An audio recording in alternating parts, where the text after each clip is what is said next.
আছে তোমাদের বৎস? টিকটকে তোমাদের ভিডিও ভাইরাল হয় না? না, টিকটকে এত ভালো ভালো কন্টেন্ট আপলোড দেই কিন্তু ভাইরাল হয় না।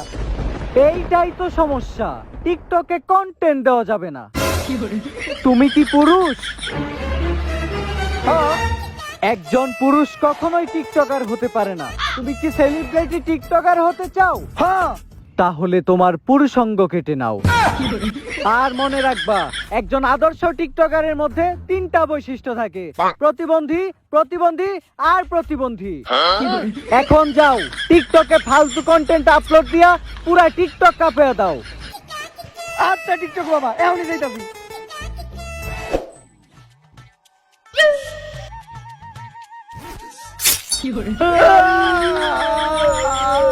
টিকটকার হওয়ার লেগে পুরাপুরি রেডি। এখন খালি টিকটকের লেগে কন্টেন্ট ভিডিও বানাইতে হইব। সরি, কন্টেন্ট সারা ভিডিও বানাইতে হইব। মেরি জান, টয়লেটে গেলে আমি নাক ধরি, কারণ টয়লেটে অনেক গন্ধ।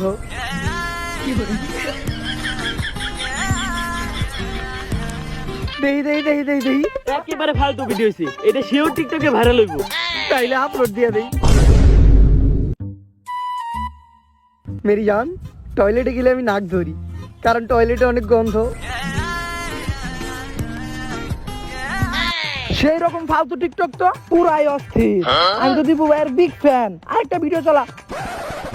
আমরা জ্বলি না, আমরা জ্বালাই, আর ব্লেড কিনা পালাই।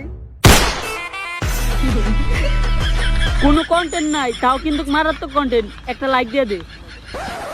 ব্রেকিং নিউজ, টিকটকের মতো বস্তি প্ল্যাটফর্মে ফালতু ভিডিও আপলোড দিয়ে সেলিব্রিটি হয়ে গেলেন দীপু ভাই। কোনো কন্টেন্ট নাই, তাও সে আজ অনেক বড় কন্টেন্ট ক্রিয়েটর। তাই আর কিছুক্ষণের ভিতর তার ইন্টারভিউ দেখতে পারবেন আমাদের এই টুকাই টিভিতে।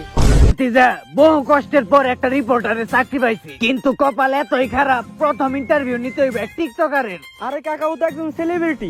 টিকটকার আবার সেলিব্রিটি কেমনে হয়? যাই হোক, আমার কাম হইল ইন্টারভিউ নেওয়া। আজকে টুকাই টিভিতে একসাথে 2 টুকাইয়ের ইন্টারভিউ নিমু। বুঝলাম না বাতিজা, ঢুকলাম দরজা দিয়া, বাইরে হইলাম টয়লেট দিয়া। কাকা, এটা টিকটকারের বাসা, এই জায়গায় সবকিছুই সম্ভব।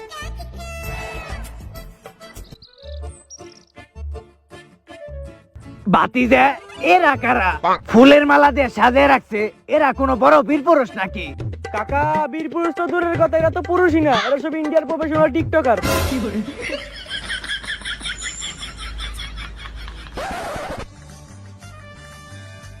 Excuse me for the late, sorry. আসলে সেলিব্রিটি হওয়ার পর একদম সময় পাই না। আজকে আপনাকে আমার ইন্টারভিউ দেওয়ার কথা ছিল, কিন্তু আমি আসতে একটু দেরি করে ফেললাম। আপনি হয়তো অনেকক্ষণ ধরে অপেক্ষা করতেছেন। অনেকক্ষণ না বাতিজা, আইসি মাত্র 30 সেকেন্ড হয়। বাতিজা, ইন্টারভিউর লিগে ওর শাস্তি একটু কম হয়ে গেল না? আরে কাকা, আপনি তো ঠিকই ধরছেন, আজকেও লিপস্টিক একটু কম দিছে। সমস্যা নাই, লিপস্টিক আমার লগেই আছে, আমি দিয়ে দিই। হ্যাঁ, এইবার হয়েছে, আমি একটু লাগাই নেই। আরে লিপস্টিক শেষ, সমস্যা নেই কাকা, ওটা তো আছে। লিপস্টিক লাগিয়ে গেছে, এইবার আমি রেডি। আরে আমরা টিকটকাররা বাইরে করি, ওইটা আলাদা, এখন ক্যামেরায় দেখা গেল না। আরে এটা কোনো সমস্যা না, কাকা এডিটের সময় এই সিনটা কেটে দিব।